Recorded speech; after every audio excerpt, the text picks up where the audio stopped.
Direct test 2024 का जो है वो फाइनल मेरिट लिस्ट आ चुका है। काफ़ी सारी जो है वो चीज़ें अभी भी रहती हैं होने को, लेकिन यहाँ पर हम जो है वो इसको आखिरी दफ़ा डिस्कस करने वाले हैं।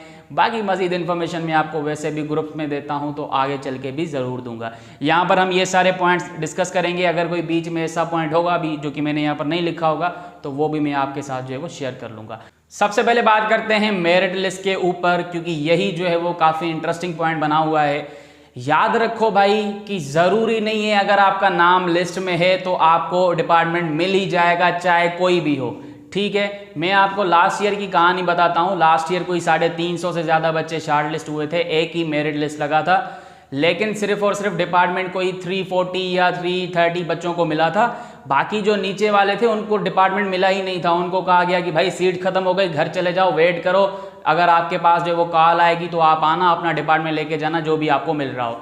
तो ज़रूरी नहीं है अगर आप शॉर्ट लिस्ट हुए हो तो आपको डिपार्टमेंट ही मिलेगा, और लेट सपोज अगर आप शॉर्ट लिस्ट नहीं हुए हो तो आपको जो वो आगे चल के अब एडमिशन मिलेगा ही नहीं, या दूसरी मेरिट में नाम आएगा ही नहीं, या कॉल वगैरह आएगी नहीं। ऐसा कोई सीन नहीं है, सारा डिपेंड करेगा सीट्स के ऊपर।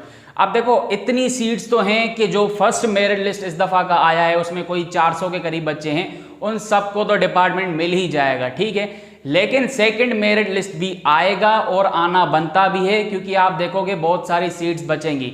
क्यों बचेंगी भाई? बहुत सारे बच्चे इंटरव्यूज़ में जाना ही नहीं चाह रहे, उनको पता है मेरा मेरिट नंबर जो है वो 350 में आ रहा है, कहाँ मुझे CS मिलेगा, कहाँ मुझे सॉफ्टवेयर मिलेगा।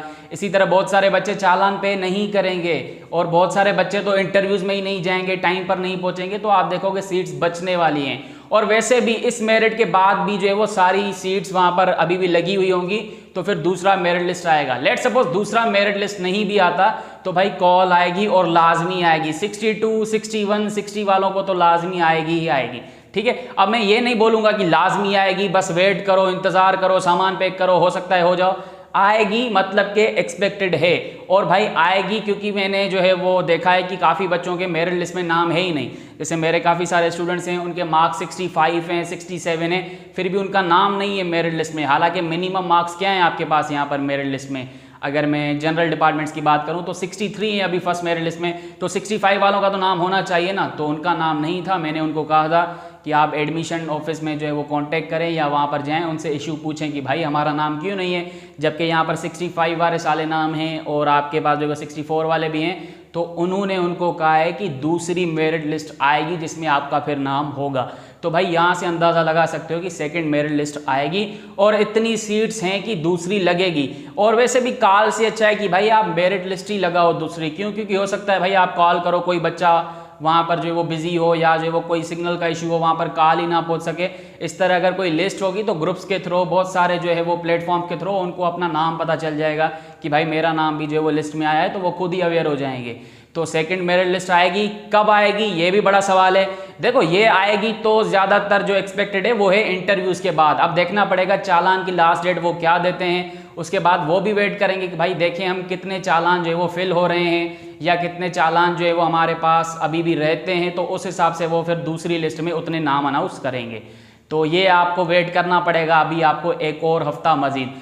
तो भाई जो हमारे सब कैंपसेज हैं वहाँ पर अगर दूसरा मेरिट लिस्ट नहीं लगता तो भाई कोई इशू नहीं, हो सकता है वो अगर कोई भी सीट्स बच रही हैं तो कॉल करके बुला लें, या तो लिस्ट लगा भी सकते हैं अगर कोई 5 या 10 सीट्स बच रही होंगी उनके पास। ठीक है, बाकी मेन कैंपस का जो है वो दूसरा लिस्ट आएगा। और जो हमारे पास इंजीनियरिंग साइड के बच्चे हैं, अगर आप वो देखो तो पहले मेरिट लिस्ट में इतने सिलेक्ट नहीं हुए हैं, लेकिन आप देखोगे अगले लिस्ट में वो बहुत सारे होंगे, क्योंकि भाई बहुत सारी सीट्स बचेंगी। 70+ आपकी EE की हैं अभी, और आपकी मैथ की 30+ हैं, आपकी CSE की बचेंगी।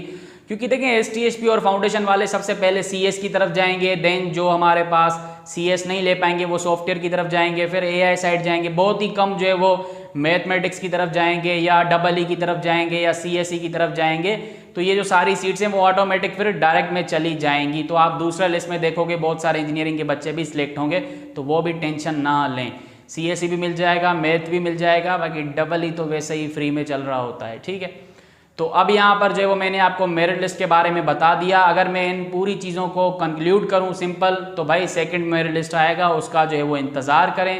और ये कब आएगा ये भी मैंने आपको बता दिया, इंटरव्यूज़ के बाद ही आना है। दूसरी बात अगर मैं करूं डॉक्यूमेंट्स की, तो देखें डॉक्यूमेंट्स जो लिखे हुए हैं वो लेकर जाने हैं, ओरिजिनल भी और फोटोकॉपी भी अटेस्टेड करवा के जाना है, ठीक है। अब ये ना पूछना अटेस्टेड क्या होता है, सिंपल कोई 17th ग्रेड का अगर कोई ऑफिसर है या उससे ऊपर का, वो आपको सिग्नेचर करके देगा जो आपके पास डॉक्यूमेंट्स होंगे, फोटोकॉपी वाले पर करवाना है, ठीक है। कोई ओरिजिनल मत दे देना उसको कि भाई अटेस्टेड करके दो, तो वहाँ पर वो आप लेकर जाओगे। देखें चेक तो वो कोई 1 या 2 ही डॉक्यूमेंट्स करेंगे, और ये भी याद रखें कोई डॉक्यूमेंट्स की वजह से एडमिशन कैंसिल नहीं करते। ये बाद में जब आप फॉर्म वगैरह सबमिट करवाने जाओगे तो वहाँ पर आपको जो है वो ख्याल रखना पड़ता है कि सारे डॉक्यूमेंट्स जो है वो मुझे देने हैं। बाकी यहाँ पर कोई ऐसा चेक करेंगे जिससे उनको भी जो है वो थोड़ा सा भरोसा हो जाए कि ये बच्चा एलिजिबल है एडमिशन के लिए, इसको जो है वो हम अपनी यूनिवर्सिटी में इनरोल कर सकते हैं। तो ये जस्ट डॉक्यूमेंट वेरिफिकेशन इस वजह से होती है। तो डॉक्यूमेंट्स वहाँ पर लेकर जाना, और लाजमी यार टाइम पर जाना, जो भी इंटरव्यू का टाइम है ना उससे आधा घंटा 1 घंटा पहले जाना। ये मत सोचना मेरा नंबर जो है वो 300 पर है तो जब तक आया है मुझे टाइम मिल जाएगा, कोशिश करना टाइम पर जाना। अब अगर हम बात करते हैं तीसरे पॉइंट की कि भाई हमें जो है वो चॉइस का डिपार्टमेंट नहीं मिल रहा तो हम क्या करें, एक्सचेंज का कोई सीन बताएं, किसी तरह हमें अपना जो है वो चॉइस वाला मिल जाए ताकि हमारा जो है वो साल भी ज़ाया ना हो। तो भाई देखें ज़रूरी नहीं है जो आपने सोचा हुआ है वही आपके लिए अच्छा है। मैं तो सजेस्ट करता हूँ कि एडमिशन ले ही लो अगर आपको किसी दूसरे डिपार्टमेंट भी मिल रहा है। लेकिन चलें अगर आपको एडमिशन नहीं भी लेना तो कम से कम इंटरव्यू वाले दिन जाएँ, डिपार्टमेंट लेकर तो आएँ, देख लेंगे बाद में। फिर जो है वो हमारे पास क्या बनता है, एक्सचेंज का सीन। देखें एक्सचेंज लास्ट ईयर हुआ था और इस दफ़ा भी होने को है। ये कैसे होता है, सबसे पहले याद रखो अगर 2 बंदे एक्सचेंज करना चाहते हैं डिपार्टमेंट तो वो कैसे होगा कि भाई उन दोनों के पास कोई ना कोई डिपार्टमेंट होना चाहिए, ठीक है। अब वो कैसे चेंज करेंगे, सिंपल वो जाएंगे एडमिशन ऑफिस में अपने पेरेंट्स के साथ, और पेरेंट्स को साथ लेकर जाओ तो अच्छा है, वो थोड़ा बहुत आपको सपोर्ट करेंगे कन्विंस करने में, तो वो हो कर देते हैं। तो सिंपली आप दोनों जाओगे, जिनको भी चेंज करना है एक दूसरे के साथ, आप उनको बोलोगे कि सर हम दोनों सेटिस्फाइड हैं, हम अपना जो है वो डिपार्टमेंट चेंज करना चाहते हैं, तो काइंडली हमें जो है वो ये डिपार्टमेंट चेंज करके दें ताकि हम जो है वो अपने चॉइस वाले डिपार्टमेंट में चले जाएं, और ताकि जो है वो हमारी जो स्टडी है वो भी अच्छे वे से हो जाए। इनको जो है वो ये वाला मिला है जो कि मुझे चाहिए था, मुझे वो वाला मिला है जो इनको चाहिए था। इस तरह करके जो है वो आप उनको कन्विंस करने की कोशिश करोगे तो वो आपको डिपार्टमेंट चेंज करके दे देंगे। बाकी अगर वो नहीं करते तो मालिक तो वही है, अब उनकी मर्जी है, लेकिन चेंज करके देते हैं तो इसमें जो है वो कोई टेंशन लेने वाली बात नहीं है कि नहीं हो पाएगा।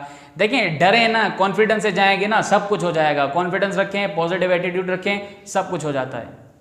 अब देखें बहुत से बच्चे जो है वो इस वजह से डिपार्टमेंट नहीं ले रहे, या जो है वो बहुत सारे बच्चे ये भी पूछते हैं कि CS में क्या है, सॉफ्टवेयर में क्या है, AI में क्या है, CSE में क्या है, या इनके बीच डिफरेंस क्या है।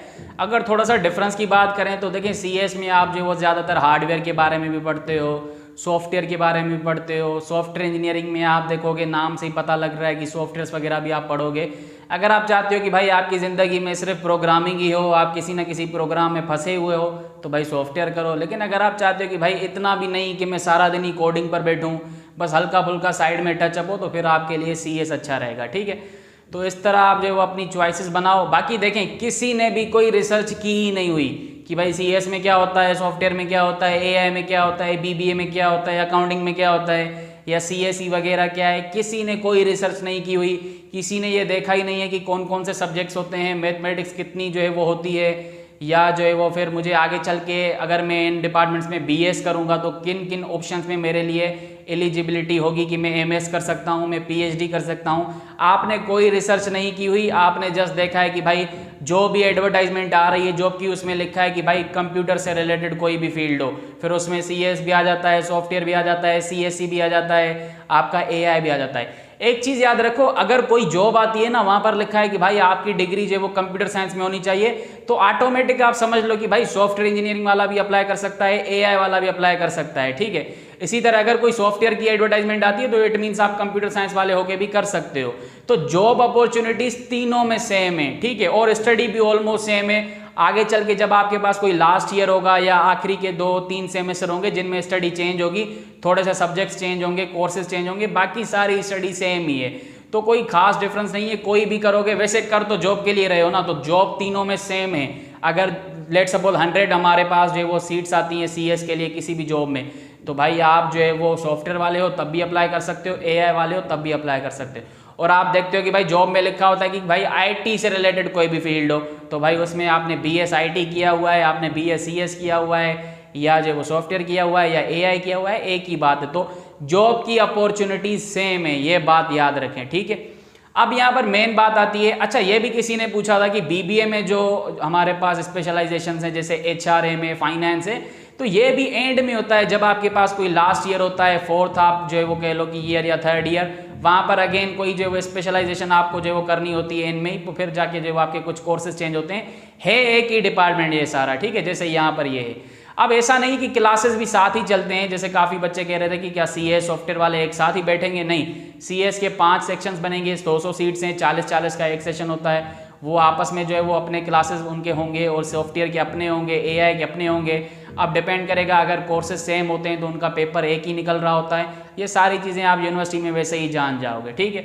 मेन बात जो यहाँ पर मैं करने वाला हूँ कि भाई याद रखो, ज़रूरी नहीं है कि आप यहाँ पर अगर सीएस करोगे तभी जाके जो है वो आपको सक्सेस मिलेगी, या आप ये भी भाई माइंड में रखो कि आईबीएस सीएस को प्रमोट नहीं करता, सॉफ्टवेयर को प्रमोट नहीं करता, वो आपका एआई के लिए नहीं है, ये यूनिवर्सिटी बिजनेस यूनिवर्सिटी है, ये जो है वो बिल्कुल भी स्पेशल नहीं है सीएस के लिए या एआई के लिए। अच्छा हो सकता है, फैकल्टी अच्छी हो सकती है, एनवायरनमेंट अच्छा हो सकता है, टेक्नोलॉजी अच्छी हो सकती है, इनका सिलेबस अच्छा हो सकता है सीएस का, सॉफ्टवेयर का, और जिस तरह की हाइप है या आगे चल के फ्यूचर तो इन्हीं का है ना, टेक्नोलॉजी का है, इसमें कोई जो है वो दोहराए नहीं है, ये फैक्ट है, तभी जो है वो सारे बच्चे यहीं जा रहे हैं। लेकिन याद रखें कि भाई सखर आईबीए को भी तो आप देखो ना कि क्या वो हमें इस तरह की सीएस करवा पाएगी कि कल को जब हम ग्रेजुएट होकर निकलेंगे तो भाई आपके साथ कराची आईबीए वाला भी निकलेगा, उसके साथ जो वो कॉम्पीट कर पाओगे, आपके पास जो फास्ट वाला भी निकलेगा, नस्ट वाला भी निकलेगा, तो उस हिसाब से सारी चीज़ों को सोच समझ कर एडमिशन लो। देखिए मेरी रिकमेंडेशन यही है कि दूसरा डिपार्टमेंट अगर अच्छा मिल रहा है तो वो ले लें, अगर आपको आईबीए में एडमिशन चाहिए तो दूसरा डिपार्टमेंट ले लें और यहाँ पर पढ़ें। और वैसे भी मैंने आपको कहा था कि लेट सपोज अगर आप आगे चल के फिर सोचते हो कि एसटीएचपी एनटीएचपी, तो वहाँ पर फिर आप साइड में प्रिपरेशन करना उसकी, वो टेस्ट देना, अगर वहाँ पर सिलेक्ट हो जाओ तो फिर आप अपना ये डिपार्टमेंट छोड़ देना जो अभी आप जो वो सेकंड चॉइस लेकर जो है वो पढ़ोगे, तो फिर वहाँ पर वो आप सोच लेना, रिस्क ना लो इतना बड़ा, साल वगैरह ज़ाया ना करो। बाकी देखें, ये सोच छोड़ दें कि मैं पाकिस्तानी के लिए कुछ बड़ा करूँगा, मैं सीएस में जाऊँगा तो ये करूँगा वो करूँगा, कुछ नहीं होने वाला। आप पाकिस्तानी हो, मैं पाकिस्तानी हूँ, आप जो है वो कुछ अच्छा काम करने की यहाँ पर कोशिश करोगे, आगे बढ़ोगे, हम आपको पीछे से खींच लेंगे, ये हम पाकिस्तानियों की नेचर है। कोई भी अच्छा स्टेप लेगा हम उसको पीछे से खींच लेंगे, हम उसको आगे बढ़ने नहीं देंगे। तो कोई ऐसा डिपार्टमेंट पकड़ो, किसी ऐसी फील्ड में जाओ जिसमें आप खुद को जो वो मास्टर बना सको, बाकियों से आप जो वो टॉप पर रहो, और फिर जो है वो आप अगर बाहर जाना चाहते हो तो बाहर जा सकते हो, आप बीएड के थ्रू भी जा सकते हो भाई। सिर्फ ऐसा नहीं है कि सीएस में ही जो है वो एक्सचेंज प्रोग्राम होता है या सॉफ्टवेयर में ही होता है भाई, जितना जहाँ पर रश होगा उतना ही वहाँ पर कंपटीशन होगा, उतना ही वहाँ पर जो है वो फेलियर का चांस ज़्यादा होगा। तो कोई ऐसा डिपार्टमेंट पकड़ो जिसमें आप जो है वो सक्सेस ले पाओ। और देखिए हर एक का सक्सेस का स्केल अपना होता है, जिसके घर में गाड़ी होगी वो ये थोड़ी ना सोचेगा कि भाई मैं बड़ा होके कामयाब होकर गाड़ी लूँगा, वो अपना उससे ऊपर का सोचेगा ना। तो आप अपने स्केल के हिसाब से जो वो डिपार्टमेंट पकड़ो, उसमें सक्सेस हासिल करो, अपनी लाइफ और अपनी फैमिली की लाइफ के लिए सोचो, बस दैट्स इट। कोई ज़रूरत नहीं है पाकिस्तान के लिए सोचने की, ठीक है। जिन्होंने सोचा अब वो भी सोच रहे हैं कि हमने क्यों सोचा। एक और चीज़ करना चाहूँगा, मैं अभी करना चाहता हूँ इसके ऊपर ही, कि डीमोटिवेट ना हो। लेट सपोज कोई बंदे ऐसे भी होते हैं जो वाकई में जो वो रिसर्च करके बैठे होते हैं और अटेम्प्ट करते हैं लेट सपोज उसके लिए, लेकिन वो उनको नहीं मिल पाता, तो फिर उनके लिए ये चीज़ें हैं कि भाई आप गैप ईयर ले सकते हो, ठीक है।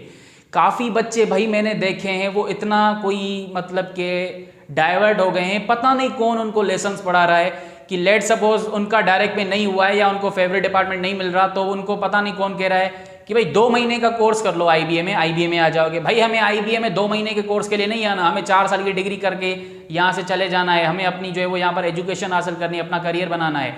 आप कह रहे हो कि भाई चॉइस वाला नहीं मिला या आईबीए में एडमिशन नहीं मिला, तो चलो 2 महीने का कोर्स कर लेते हैं, 3 महीने का कोर्स कर लेते हैं, चलो कोई वेब डेवलपमेंट कर लेते हैं, यहाँ पर आईबीए में भी होंगे, बाद में जो है वो वहाँ पर जो है वो सारी चीज़ें हमें समझ में आ जाएंगी। नहीं भाई, हमारा मेन फोकस है अभी आईबीए। अगर हमें आईबीए में एडमिशन मिल रहा है तो हम उसी पर काम करेंगे, हम अपनी यूनिवर्सिटी के एडमिशन पर काम करेंगे। हमारा ये पीक टाइम है, हमें जो है वो एडमिशन ही चाहिए, कोई ये शार्ट कोर्सेज थोड़ी ना चाहिए भाई। एजुकेशन ही है जिसके थ्रू आप बाहर जा सकते हो, जिसके थ्रू आप जो है वो आगे जा सकते हो, वरना आप जो है वो कुछ भी कर लो, आप जो है वो उस हिसाब से नहीं पहुँच पाओगे यहाँ पर जिस हिसाब से आपने सोचा हुआ है। तो एजुकेशन के थ्रू ही आप कर सकते हो, और एजुकेशन के लिए फिर आपके पास 16 ईयर्स की एजुकेशन होनी चाहिए, मतलब कि आपको यूनिवर्सिटी में ग्रेजुएशन करनी ही पड़ेगी। तो अभी आप लोगों का ये पीक टाइम है, ग्रेजुएशन के लिए यूनिवर्सिटी पकड़ो, आईबीए नहीं तो किसी दूसरी में चली जाओ। आईबीए जो है वो सिर्फ एक ही यूनिवर्सिटी अच्छी नहीं है, पाकिस्तान में इससे भी अच्छी यूनिवर्सिटीज़ हैं, तो आप वहाँ पर भी ट्राई कर सकते हो। बाकी अभी फोकस फिलहाल जो ये टाइम है उस पर रखो कि हमें एडमिशन लेना है किसी अच्छी यूनिवर्सिटी में, ताकि हम जो है वो अच्छे से एजुकेशन ले पाएँ। लेट सपोज आपने अगर डिसाइड कर लिया है ना कि मैं गैप ईयर लेता हूँ और मैं जो है वो जिस वजह से गैप ईयर ले रहा हूँ अब मैं उसकी जो है वो साइड में प्रिपरेशन करूँगा, तब ये चीज़ें अच्छी लगती हैं यार कि चलो मैं अब जो है वो टाइम भी मैनेज कर पाऊँगा, तो ये वाला कोर्स शार्ट है तो मैं कर लेता हूँ, तब यार ये चीज़ें अच्छी लगती हैं। अभी आप फोकस करो अपने एडमिशन के ऊपर, फिर जब गैप ईयर लो तब ये सारी चीज़ें सोच लेना। अब हम बात करते हैं कि मैथमेटिक्स का कितना रोल होता है और आपके ये जो माइनर सब्जेक्ट्स हैं उनका क्या रोल होता है। देखिए मैथमेटिक्स आपको जो है वो हर जगह मिलेगी, इसको मदर ऑफ जो है वो ऑल सब्जेक्ट्स भी कहा जाता है। इवन आपको मेडिकल साइड भी मिलेगी, आप चाहे तो मेडिकल के बच्चों से पूछ लेना, वो अपने फर्स्ट सेमेस्टर में सेकंड सेमेस्टर में कॉम्प्लेक्स नंबर पढ़ रहे होते हैं।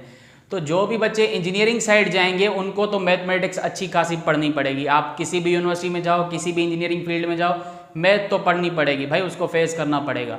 इसी तरह अगर आप किसी भी कंप्यूटर की फील्ड में जाओगे, आप CS में जाओगे, आप AI में जाओगे, आप सॉफ्टवेयर में जाओगे, आप IT में जाओगे, आपको वहाँ पर अच्छी खासी मैथमेटिक्स पढ़नी पड़ेगी भाई। आपको लीनियर अलजेब्रा भी पढ़नी है, आपको जो है वो कैलकुलस भी पढ़नी है, आपको जो है वो बिजनेस मैथमेटिक्स भी पढ़नी है, आपको स्टेट्स भी पढ़नी है, आपको डिस्क्रीट मैथ भी पढ़नी है, आपको प्रोबेबिलिटी भी पढ़नी है। तो ऑलमोस्ट आप भी अच्छी खासी मैथ पढ़ोगे। और मेडिकल के बच्चे कहते हैं कि क्या हमें इशू होगा, तो भाई इशू हो सकता है भाई। यहाँ पर तो ये भी कहा जाता है बहुत सी जगहों पर कि अगर आपने जो है वो इंजीनियरिंग साइड जो है वो नहीं किया हुआ अपना इंटरमीडिएट, या लेट सपोज आपको मैथमेटिक्स नहीं आती, तो आपके लिए CS है ही नहीं। CS में अच्छी खासी मैथ होती है।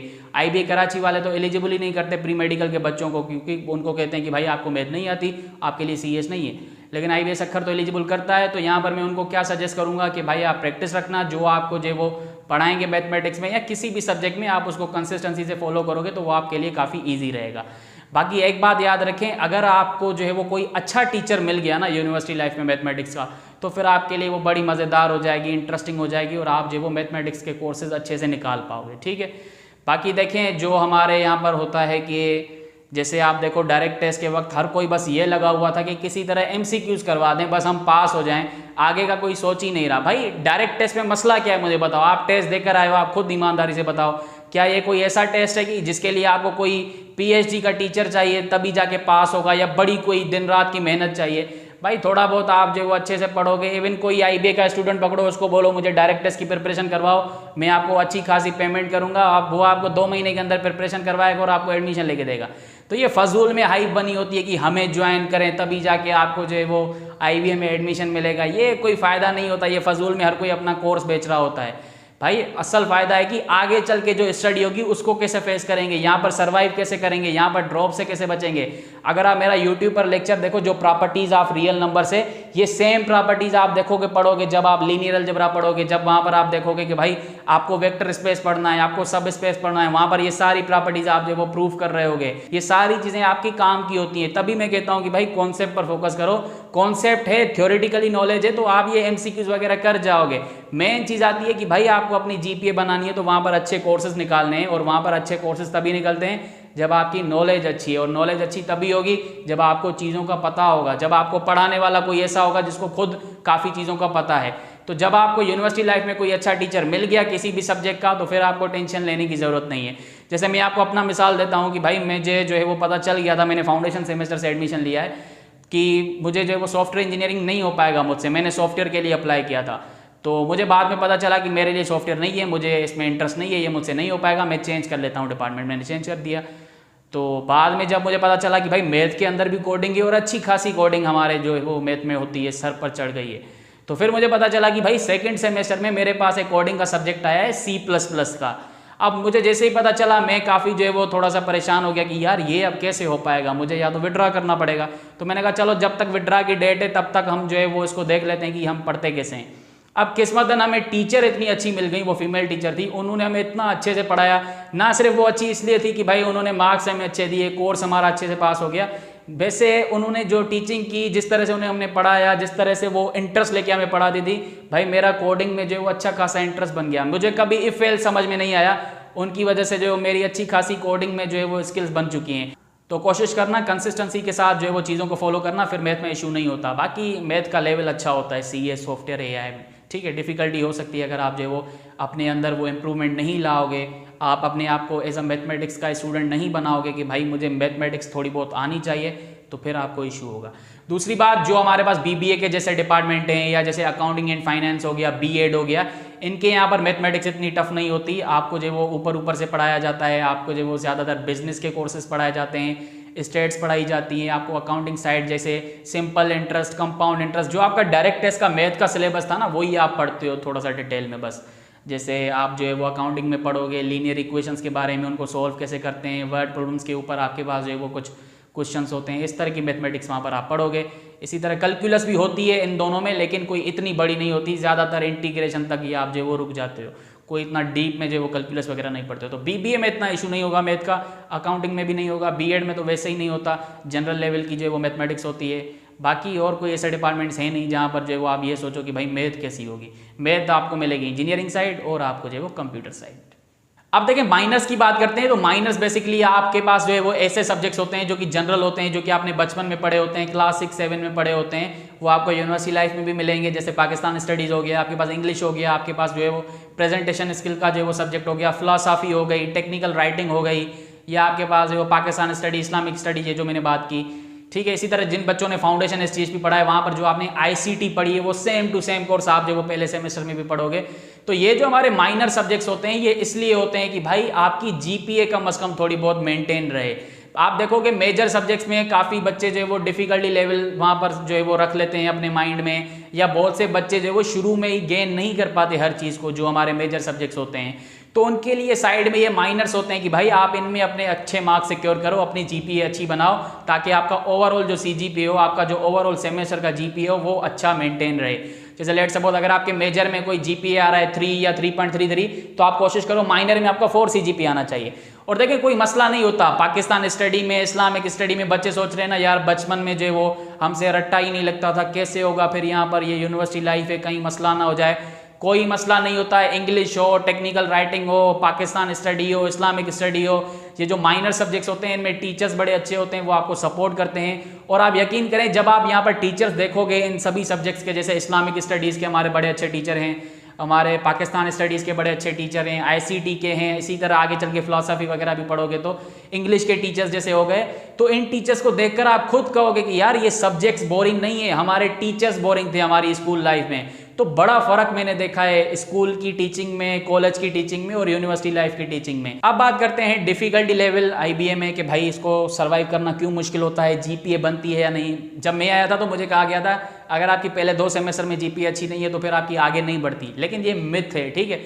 जीपीए चाहे आपकी कितनी भी वो आगे बढ़ सकती है, और ऐसा नहीं कि हर वक्त कोई कांस्टेंट रहेगी, कभी ऊपर होगी कभी नीचे होगी, डिपेंड करेगा अभी आपने कितने कोर्सेज लिए हुए हैं, कितने कोर्सेज पढ़े हुए हैं। तो ओवरऑल एंड में जब आपका जीपीए हो तो वही मैटर करता है, ठीक है। जीपीए आपका सेमेस्टर का होता है, सीजीपीए आपका ओवरऑल जितने भी आपने सेमेस्टर पढ़े होते हैं उसका होता है, या आप ये कह लो डिग्री का होता है, ठीक है। तो देखें जीपीए बनाना थोड़ा सा मुश्किल इसलिए होता है क्योंकि यहाँ पर जो आईबीएस अक्खर का ग्रेडिंग सिस्टम है, जो ग्रेडिंग पॉलिसी है वो काफ़ी हाई है, same to same IBA Karachi जैसा है।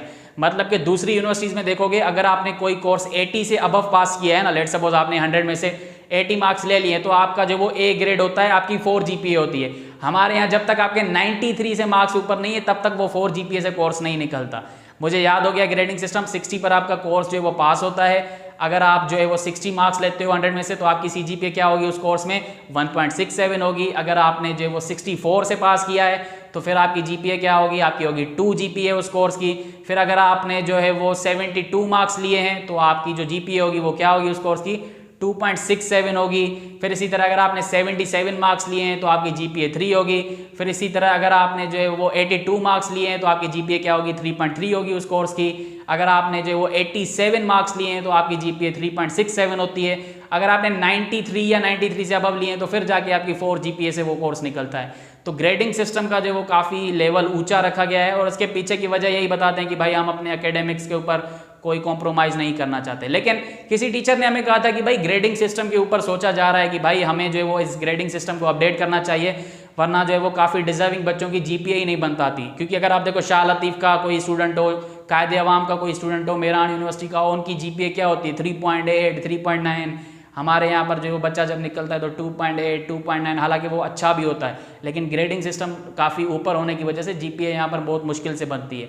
लेकिन अगर आप कंसिस्टेंसी से चलते हो, अब काफ़ी पॉलिसीज ईजी हैं तो आप जो है अच्छे से मेंटेन कर जाते हो, ठीक है। पहले जो वो एक्सटर्नल चेकिंग होती थी, बाहर के टीचर्स आपके पेपर्स चेक करते थे, अब आपकी इंटरनल चेकिंग होती है, तो उस हिसाब से आपकी जो वो काफ़ी ईजीनेस आ जाती है कि आपके रिजल्ट्स अच्छे आते हैं। डिफिकल्टी यार लेवल ये है कि सिंपल अगर आप कंसिस्टेंसी के साथ नहीं चलोगे तो आपको बहुत मसला होगा, ठीक है, क्योंकि 9 to 5 आपके क्लासेस हो रहे होते हैं, किसी का कोई 4 बजे क्लास है, जब आपके लैब्स होते हैं तो फिर तो आपके जो क्लासेस हैं वो 5 बजे तक कंटिन्यू होते हैं। तो डिफिकल्टी लेवल इस वजह से है कि आप थोड़ा सा टाइम मैनेज नहीं कर पाते। अगर आप शुरू से अपना टाइम अच्छे से मैनेज करते हो, डेली बेसिस पर सारी चीज़ों को कवर करते हो, तो फिर आपको कोई इशू नहीं होता। और पहला सेमेस्टर सबसे आसान होता है भाई। यहाँ पर बच्चे पहले सेमेस्टर में ड्रॉप इसलिए हो जाते हैं क्योंकि उनको पता ही नहीं होता मिड एग्जाम क्या होता है, फाइनल एग्जाम क्या होता है, उनके बेसिक्स स्ट्रॉन्ग ही नहीं होते। बाकी difficulty level overall drop system की अगर मैं बात करूँ तो कोई इतना बड़ा इशू नहीं है अगर आप पढ़ते हो तो, ठीक है। तो इसमें ना पढ़ो कि बहुत मसला होगा, ये होगा, स्टडी करते हो तो सब आसान है। उसके बाद है फी स्ट्रक्चर। देखिए फी स्ट्रक्चर लास्ट ईयर का क्या है कि जो CS, BBA आपके पास है, EE है, आपके पास सॉफ्टवेयर इंजीनियरिंग है, अकाउंटिंग एंड फाइनेंस है, इनकी फीस थी 1,10,000 पहले सेमेस्टर के लिए, क्योंकि उसमें एडमिशन फीस भी होती है, ठीक है। उसके बाद जो हमारे पास रेगुलर फी बन जाती है सेकंड सेमेस्टर से, वो क्या बन जाती है 88K, ठीक है, पर सेमेस्टर। सेमेस्टर 6 महीने का होता है, एक साल में 2 सेमेस्टर होते हैं, ठीक है। और जो बाकी हमारे पास डिपार्टमेंट्स हैं जैसे B.Ed हो गया, BS मैथमेटिक्स हो गया, CSE हो गया, या मेरे ख्याल से एक और भी था मीडिया की फ़ी फिर भी कम है, लेकिन जो B.Ed BS में थे इनकी फ़ी क्या थी लास्ट ईयर पहले सेमेस्टर में 58,000, देन जो है वो 52,000, ठीक है। बाकी इस दफ़ा अगर कोई बढ़ेगी भी तो कोई 1,000 2,000, वरना तो सेम ही रहेगी। बाकी चालान जब मिलेंगे आपको तो पता चल जाएगा, ठीक है। हॉस्टल्स की फ़ी जो है वो अलग होती है, वो 23,000 थी लास्ट ईयर पर सेमेस्टर, इस दफ़ा कुछ भी हो सकती है, 1,000 बढ़ सकता है या सेम होगी, ठीक है। अब हम बात करते हैं कि भाई अगर हम हॉस्टल लें तो IBA से लें या प्राइवेट लें। देखिए मैं प्राइवेट रहता हूँ, मेरे कुछ इश्यूज़ थे जो कि IBA ने सॉर्ट आउट नहीं किए, लेकिन इसका मतलब ये नहीं है कि अगर किसी ने मेरे साथ जो वो बुरा किया है तो मैं उसकी अच्छी चीज़ों को भी बुरा बोलूँगा। IBA सखर की जो चीज़ें अच्छी होती हैं मैं खुलेआम बोलता हूँ कि भाई ये चीज़ें अच्छी है, जो बुरी होती हैं वो भी मैं खुलेआम बोलता हूँ कि भाई ये बुरी हैं, ठीक है। ये आप अंदाज़ा लगा सकते हो जो भी मुझे फॉलो करता है, वीडियोज़ वगैरह देखता है, ठीक है। तो अगर आप मुझसे पूछो कि किन की हॉस्टल लेनी चाहिए, कौन सी अच्छी है, आप हमें रिकमेंड करेंगे तो मैं कहूँगा IBA की हॉस्टल, ठीक है। क्यों भाई? IBA की हॉस्टल में सिक्योरिटी होती है, प्राइवेट हॉस्टल में कोई सिक्योरिटी नहीं होती, सीधी सी बात बता रहा हूँ। उसके अलावा प्राइवेट हॉस्टल में मेस का सिस्टम कोई अच्छा नहीं होता, ये जस्ट बकवास करते हैं जो भी आपको कहता है, या ये जो एडवर्टाइजमेंट्स आती है ना हॉस्टल की, जस्ट ये बाहर से पिक्चर्स ही होती हैं, कोई मेस का अच्छा सिस्टम नहीं होता। IBA के हॉस्टल में अच्छा सिस्टम होता है मेस का, ठीक है। वहाँ पर कुक्स वगैरह रखे होते हैं, वही सारा हॉस्टल का संभाल रहे होते हैं। प्राइवेट हॉस्टल में कभी कभी क्या होता है, दरवाज़ा भी भाई आप खोलते हो, रात को 11 बजे कोई आ रहा है बाहर से, आपको जाके दरवाज़ा खोलना है, वहाँ पर कोई वो अपना वार्डन वगैरह नहीं बिठा दे। लेकिन IBA के हॉस्टल में आपके ऊपर नहीं है कि भाई आपको दरवाज़ा खोलना है, आपको ख्याल करना है, नहीं, वहाँ पर हेल्पर वगैरह होते हैं, उन्हीं का काम होता है कि भाई आपको हॉस्टल का ख्याल करना है। प्राइवेट हॉस्टल्स में कोई सफाई नहीं होती, कोई बिजली नहीं होती। IBA के हॉस्टल में डेली बेसिस पर सफाई होती है, बिजली वगैरह प्रॉपर होती है। वैसे सखर में इतनी बिजली जाती नहीं है, लेकिन रिसेंटली काफ़ी इशू हुआ था, तो प्राइवेट हॉस्टल्स में तो भाई कोई बैकअप सिस्टम नहीं था। IBA के पास बैकअप सिस्टम होता है, जनरेटर होता है, लेकिन वो भी अलाउ करते हैं कि आप जो वो रात को चलाओ या जब आपको बहुत नीड है तभी चलाओ, ठीक है। इसी तरह लेट सपोज भाई आपकी आयरन खराब हो गई, आप कपड़े वगैरह कैसे जो है वो हम प्रेस करेंगे, तो IBA के हॉस्टल में अगर कोई आयरन खराब हो जाती है तो बच्चे आपस में जो है वो डोनेट करके अपना शेयर वो बनवा देते हैं, ठीक है। IBA वाले खुद फिर जो खर्चा नहीं करते कि भाई आपने आयरन ख़राब की तो हम आपको बनवा के देंगे, नहीं, वो फिर डोनेशन लेते हैं सारे हॉस्टलमेट से, फिर वो जो वो 3 दिनों में फिर भी बन जाती है। लेकिन प्राइवेट में तो भाई एक दफ़ा ख़राब हो गई तो दूसरी आती ही नहीं है, तो बड़े मसले होते हैं प्राइवेट में। प्राइवेट से अच्छा है कि भाई IBA के पास रह लो। थोड़ी बहुत यहाँ पर जो वो रेस्ट्रिक्शंस हैं, जैसे कि भाई रात को 10 बजे के बाद आप बाहर नहीं जा सकते, ठीक है। इंटरनल हॉस्टल गर्ल्स को मिलती है, बॉयज़ को नहीं मिलती, पता नहीं क्यों यार, ये आपने इनइक्वालिटी की हुई है कि गर्ल्स को हम अंदर रखेंगे, बॉयज़ को हम बाहर रखेंगे। तो गर्ल्स की हॉस्टल जो है वो अब इंटरनल में होती हैं, IBA सखर यूनिवर्सिटी के अंदर ही होती हैं, तो वो तो बड़ा सेफ वाला माहौल है। और उनके ऊपर रिस्ट्रिक्शंस भी फिर ज़्यादा होती हैं कि भाई आप बाहर नहीं जा सकते, इस टाइम के बाद आप ये नहीं कर सकते, तो इस तरह के रिस्ट्रिक्शंस हैं। लेकिन ओवरऑल अगर आप जो है वो जैसे मैंने कहा कि रिकमेंडेशन पूछोगे तो मैं कहूँगा IBA का हॉस्टल, ठीक है। बाकी आपकी मर्जी है। अब हम बात करते हैं किसके ऊपर, ओरिएंटेशन के ऊपर। ओरिएंटेशन क्या होता है, जब आप यहाँ पर आओगे तो 1-2 हफ्ते के बाद ओरिएंटेशन होता है, या तो पहले ही हफ्ते में हो जाता है या दूसरे हफ्ते में। सारे डिपार्टमेंट्स वाले आप जो ऑडिटोरियम में बैठे होगे, वहाँ पर जैसे VC साहब आएंगे, वो अपने बजट के इश्यूज़ बताएंगे, मतलब कि कोई स्पीच वगैरह करेंगे कि ये यूनिवर्सिटी है, आप सखर IBA में आपको वेलकम किया जा रहा है, और आप जो स्टूडेंट्स हैं आपको थोड़ा GPA के बारे में बता दिया जाएगा। रूल्स रेगुलेशंस के बारे में बता दिया जाएगा, ये किस डिपार्टमेंट की फैकल्टी है, ये कौन सी फैकल्टी है, इस तरह की चीज़ें। जैसे आप ये समझो कि एक वेलकम मैसेज होगा ओवरऑल आपको गाइड करने के लिए, ठीक है। तो यही होती है ओरिएंटेशन। उसके बाद है NTSP STSP फाउंडेशन। इसके बाद मेरा जो अगला वीडियो आने वाला है उसमें मैं बताऊंगा STSP होती क्या है, NTSP होती क्या है, फाउंडेशन होती क्या है, क्या हमें इनकी तैयारी करनी चाहिए या नहीं, खुद से करें, कहीं से जाके करें, और अगर मैं तैयारी करवाऊंगा तो मैं कैसे करवाने वाला हूं तैयारी। इस दफ़ा मेरा पैटर्न डिफरेंट होगा, काफ़ी अच्छा होगा। लेट्स सी कि अगले वीडियो में मैं आपको क्या बताता हूं इन तीनों चीज़ों के बारे में। आज के वीडियो में काफ़ी है, काफ़ी जो है वो गर्मी हो गई है, बंदा नहीं खड़ा हो पा रहा, मैं बिल्कुल ही गीला होता जा रहा हूँ। तो मेरे ख्याल से आज की वीडियो में मैंने आपको काफ़ी चीज़ें बताई हैं। बाकी अगर आपको कोई भी क्वेश्चन हो आप ग्रुप में पूछ सकते हो, या जो है वो आप कमेंट सेक्शन में भी पूछ सकते हो। मैंने जो है वो भाई बहुत कोशिश की है, हर एक बंदे को पर्सनली रिप्लाई दिया है, क्योंकि मुझे पता है ये एक ऐसा टाइम होता है जिसमें बच्चा परेशान होता है, बेचारा मेंटल हेल्थ का भी शिकार हो जाता है। तो मैं पूरी कोशिश करता हूँ कि अगर उसको किसी भी चीज़ की नीड है, कोई उसको ऐसा आंसर चाहिए जिससे वो जो है वो थोड़ा बहुत रिलैक्स हो जाए, तो मैं इसलिए कोशिश करता रहता हूँ कि भाई मैं आप सबको जो है वो पर्सनल पर भी रिप्लाई करने की कोशिश करता हूँ। बाकी कभी कभी देखें क्या होता है, आप इतने सारे मैसेजेस होते हैं तो चैट जो है वो बिल्कुल ही नीचे चली जाती है, तो आप एक दो दफ़ा मजीद कर लिया करो, फिर मैं आपको रिप्लाई कर दूंगा, ठीक है। बाकी मेरे नहीं ख्याल से कि भाई कोई भी एक ऐसा बंदा होगा जिसको मैंने रिप्लाई नहीं दिया होगा, अगर कोई है तो कमेंट सेक्शन में बताए भले, लेकिन ऐसा कोई मिलेगा नहीं, ठीक है। बाकी एक और चीज़ कि भाई जो मैं कहने वाला था मैं भूल गया, खैर अगले वीडियो में बस डिस्कस करेंगे। आज की वीडियो में इतना ही, अल्लाह हाफिज़।